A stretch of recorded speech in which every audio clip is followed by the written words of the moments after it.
প্রিয় দর্শক, আসসালামু আলাইকুম। যে যেখান থেকে আমার ভিডিওটি দেখছেন, আশা করছি সবাই ভালো আছেন এবং সুস্থ আছেন।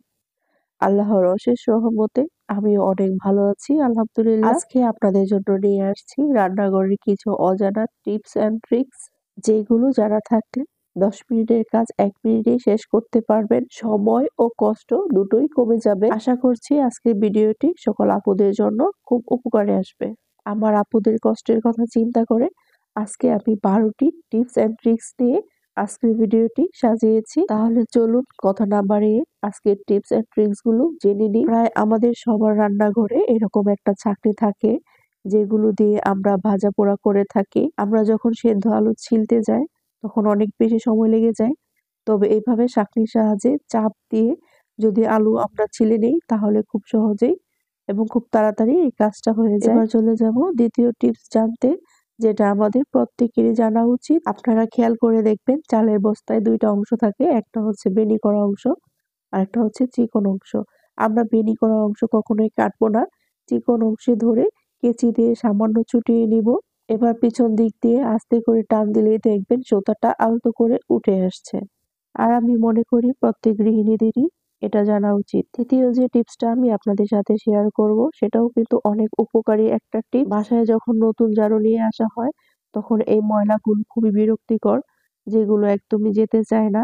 বাসায় যদি এরকম একটা ছোট চিরুনি থেকে থাকে তাহলে এর সহজ সমাধান আপনার কাছেই আছে।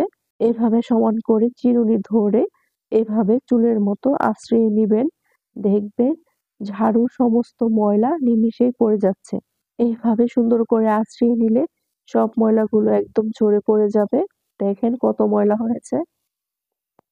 চতুর্থ যে টিপসটা শেয়ার করব সেটা হচ্ছে, যারা খুব দ্রুত পেঁয়াজ কাটতে পারেন না অথবা পেঁয়াজটা চিকন করতে পারেন না তাদের জন্য। যাদের বাসায় এরকম একটা কাটার থাকে, তারা একটা কাঁটা চামচের সাহায্যে পেঁয়াজটাকে আটকিয়ে খুব দ্রুত এভাবে চিকন চিকন করে পেঁয়াজগুলো কেটে নিতে পারেন। এইভাবে পেঁয়াজ কাটলে খুব চিকন হয় আর খুব দ্রুত পেঁয়াজগুলো কেটে নেওয়া যায়। আমার ভিডিওর কোনো অংশ যদি আপনার ভালো লেগে থাকে তাহলে অবশ্যই লাইক দিয়ে দিবেন। এইরকম আরো নতুন নতুন ভিডিও পেতে চ্যানেলটিকে সাবস্ক্রাইব করে সাথেই থাকবেন। আমরা রান্নাঘরে যখন আদা রসুন ব্যবহার করতে যাই তখন একদম জমে বরফ হয়ে যায়, যার জন্য ব্যবহার করতে পারি না। যদি ছুরি দিয়ে এভাবে কেটে নিই তাহলে কিন্তু খুব সহজেই আদা আমরা বা রসুন ব্যবহার করতে পারি। আদা, জিরা কিংবা রসুন যে কোনো মশলাই হোক, সেগুলো যদি আমরা এভাবে 1 চামচ লবণ আর সামান্য তেল দিয়ে খুব ভালো করে মেখে নিই তাহলে কিন্তু এগুলো একদমই বরফ হয় না, এগুলো কিন্তু একদমই নরম থাকে। যখন ইচ্ছে তখন ব্যবহার করা যায় খুব সহজেই। আমার কিন্তু অনেক বেশি ঠান্ডা লেগেছে, যার জন্য আমার ভয়েসটা একটু অন্যরকম শোনা যাচ্ছে।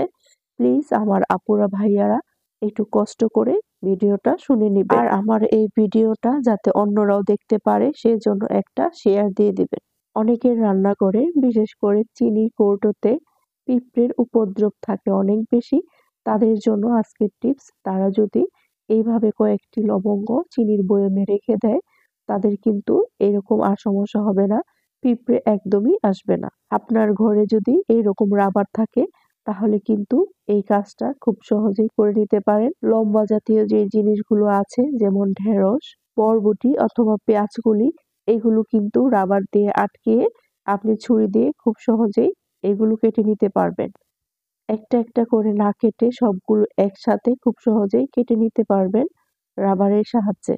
আমরা অনেকেই আছি যারা ডিম ছিলতে পারি না অথবা ডিম ছিলতে অনেক বেশি সময় লাগে, তাদের জন্য আজকের টিপসটি খুবই উপকারী হবে।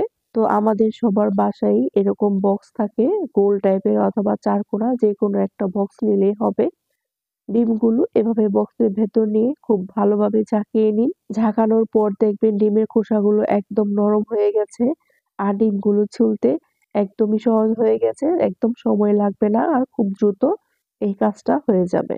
তো শীতকালে আমরা কিন্তু সবাই কম বেশি মধু খেয়ে থাকি, আর চামচের সাহায্যে যখন মধু ঢালতে যায় তখন এভাবে চামচে কিন্তু আটকিয়ে থাকে, একদম পড়তে চায় না। তবে আমরা যদি চামচে সামান্য অলিভ অয়েল অথবা নারিকেল তেল মেখে নিয়ে তারপর মধু ঢেলে নিই তখন দেখবেন খুব সহজেই মধুটা পড়ে যাচ্ছে। তো দেখুন আমাদের সবার ঘরেই কিন্তু এরকম কাঁটা চামচ থাকে, আর কাঁটা চামচের সাহায্যে দেখুন কত সুন্দর একটা জিনিস তৈরি করা যায়। আর এর জন্য একটা রাবার নিয়ে আমরা পেঁচিয়ে দিব। আর এটা দিয়ে কিন্তু আমরা যেকোনো মাছ অথবা যেকোনো জিনিস উল্টে নিতে পারবো খুব সহজেই। একটা চারকোনা কাগজ নিয়ে এভাবে ভাঁজ করে নেবেন যাতে করে কাগজে কোনা থাকে। এবার কাগজের উপর সুতা রেখে দিবেন। এবার সূচের ভেতর কাগজের কোনাটা লাগিয়ে এভাবে ধরে টান দিন। দেখুন সুতাটা একদম বের হয়ে আসবে। কাগজের সাহায্যে খুব সুন্দর করে কিন্তু সূচের ভেতর সুতা লাগানো হয়ে গেল। দুধ জাল দিলে দুধ বারবার উতলে পড়ে যায়। এভাবে দুধের উপর একটা চামচ রেখে দিন, দেখবেন দুধ আর উতলে পড়বে না। আমরা অনেকেই আছি যারা শীতকালে প্রচুর পরিমাণে কফি খেয়ে থাকি। আর যদি ১ কাপ পারফেক্ট কফি হয় তাহলে তো আর কথাই নেই। এইভাবে ২ চামচ কফি, চিনি আর সামান্য পানি দিয়ে অনবরত নাড়তে থাকুন। দেখবেন সুন্দর করে কফির ফোম তৈরি হয়ে গেছে। আমার একটা কুকিং চ্যানেল আছে। সেখানে আপনারা অনেক রেসিপি পেয়ে যাবেন। Recipes by লিমু। চাইলে সেখানে ঘুরে আসতে পারেন। আজকের ভিডিও কেমন লেগেছে তা অবশ্যই কমেন্টস করে জানাবেন। নতুন ভিডিও পেতে চ্যানেলটিকে সাবস্ক্রাইব করে সাথেই থাকবেন। সবাই আমার জন্য দোয়া করবেন। আল্লাহ হাফেজ।